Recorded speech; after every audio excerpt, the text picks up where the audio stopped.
Hi friends, welcome to my channel. ఈరోజు మా అమ్మాయి పీజీ నుంచి వచ్చిన తర్వాత తనకి చేపల కూర తినాలని ఉంది. అక్కడ పీజీలో చేపల పులుసు అయితే దొరకట్లేదు అని అంటే వాళ్ళ డాడీ దానికోసం పెద్ద చేపను తీసుకొచ్చారు. అయితే నెల్లూరు స్పెషల్లా కావాలని అనింది. అందుకని నెల్లూరు చేపల పులుసు రెడీ చేస్తాం. దీని పేరు బాహుబలి నెల్లూరు చేపల పులుసు అని తనే పెట్టింది. అయితే ఎలా రెడీ చేసినా చూద్దాం. వేసి కడిగేసుకుందాం అన్నమాట. కడిగేసుకొని ఇలా బాగా 2-3 సార్లు. ఇవైతే ఫ్రైకి, ఇవైతే పులుసుకి. ఇప్పుడైతే పులుసు ఫ్రై ఎలా చేసేస్తున్నానో చూసేద్దాం రండి. పులుసు కోసం ముందుగా చేప ముక్కల్లో ఉప్పు కారం వేసి పక్కన పెట్టుకోవాలి. అప్పుడైతే ముక్కలకి కారం అది బాగా ఎక్కుతుంది అనమాట. నేనైతే కొంచెం కారం స్పైసీగా వేస్తున్నాను.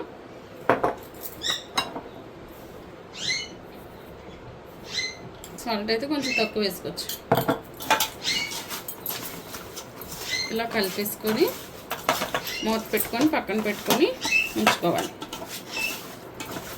దీని మీద మూత పెట్టుకొని పక్కన పెట్టుకుందాం. ఇప్పుడు ఫ్రైకి కారం,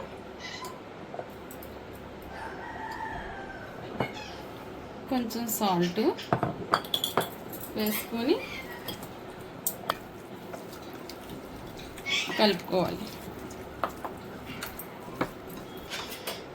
ఇలా కలుపుకునే దాంట్లో కొంచెం అల్లం వెల్లుల్లి పేస్ట్, కొంచెం కార్న్ఫ్లోర్ ఏంటంటే ఇవి తొక్కలది విడిపోకుండా కొంచెం స్టిప్గా పడుతుంది అన్నమాట. కొంచెం కార్న్ఫ్లోర్ వేసుకొని కలుపుకోవాలి. ఫుడ్ కలర్ వేస్తే ఎర్రగా వస్తుంది అన్నమాట. కానీ నేనైతే ఫుడ్ కలర్ వాడట్లేదు. దీని మీద కూడా మూత వేసి పక్కన పెట్టుకోవాలి. దీన్ని వేడెక్కిన తర్వాత ఆయిల్ వేసుకోవాలి. చేపల పులుసు కాబట్టి కొంచెం ఎక్కువ ఆయిల్ వేస్తున్నాను. ఉల్లిపాయలు, పచ్చిమిరపకాయలు కట్ చేసుకునే ముక్కలు వేసుకోవాలి.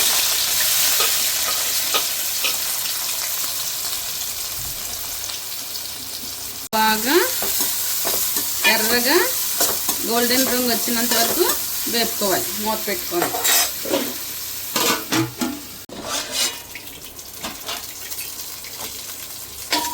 ఇలా కొంచెం రెడ్డిష్గా వేగిన తర్వాత ముందుగా మనం రెడీ చేసి పెట్టుకుని చేప ముక్కల్ని ఇందులో అయితే వేసేసుకోవాలి.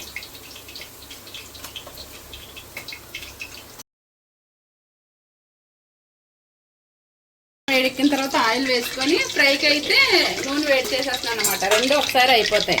ఈ ఫ్రైకి ముందు మనం కలిపి పెట్టుకున్నాం కదా, ఇవి ఆయిల్ వేడెక్కిన తర్వాత ఈ చేప ముక్కలను అయితే ఫ్రై చేసి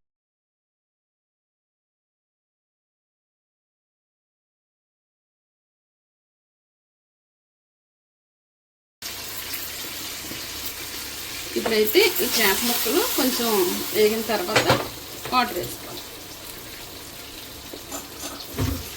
ఉడికిన తర్వాత వాటర్ వేసేద్దాం అన్నమాట. ఇందాక చేపలు కలిపిన కారం నీళ్ళు అన్నమాట. అది ఇలా అనుకోవాలి. గరిటె పెట్టి తిప్పితే చేప ముక్కలు విడిపోతాయి. కాబట్టి చేపల పులుసు అయితే పాత వీడియో ఒకటి పెట్టాను, మళ్ళీ ఈరోజు చూపిస్తున్నాను అన్నమాట.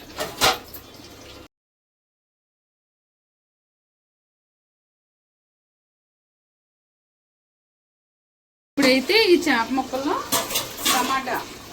టమాటా మెత్తగా చేసుకున్న టమాటాని వేసుకుందాం. ఈ టమాటా వేసిన తర్వాత ఒక 10 నిమిషాలు మగ్గనిద్దాం.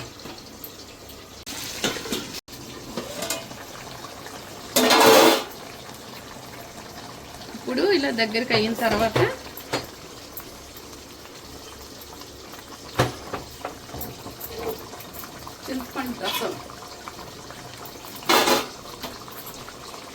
రసం వేసుకోవాలన్నమాట. టేస్ట్కి సరిపడినంత.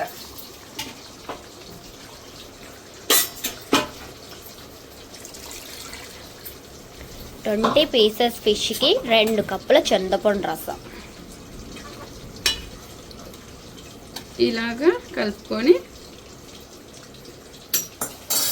మూత పెట్టుకొని మరగనివ్వాలి. అయితే ఈ చేప ముక్కలు అయితే రెడీ అయిపోయాయి. ఫ్రై పీసెస్ ముక్కలు ఫ్రై అయిపోయాయి. చూడండి ఎంత బాగా అయితే ఎగిపోయో. ఇలా పేపర్ మీద పెట్టుకుంటే ఏంటంటే ఆయిల్ అంతా పీల్చేస్తుంది అనమాట. టిష్యూ పేపర్ ఉంటే టిష్యూ పేపర్ మీద పెట్టుకోవచ్చు. ఇప్పుడైతే టిష్యూ పేపర్ లేదు, ఇంకా న్యూస్ పేపర్ మీద పెడుతుంది.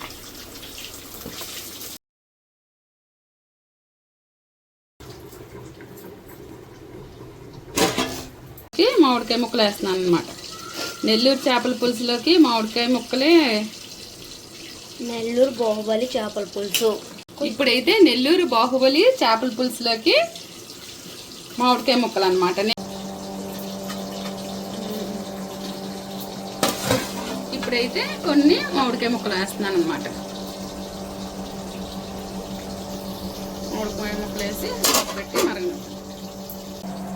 ఒక 3 టేబుల్ స్పూన్లు గరం మసాలా వేసుకొని కలపకుండా అలాగా మగ్గనివ్వాలన్నమాట. ఈ చేప ముక్కలు కూడా రెడీ అయిపోయి ఇవైతే తీసేసుకున్నాం. ఈ చేప ముక్కలు అయితే తీసుకుంటే చేపల ఫ్రై రెడీ.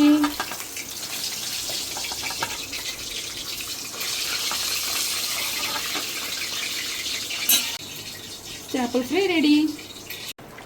ఇలా బాగా మరిగిపోయిన తర్వాత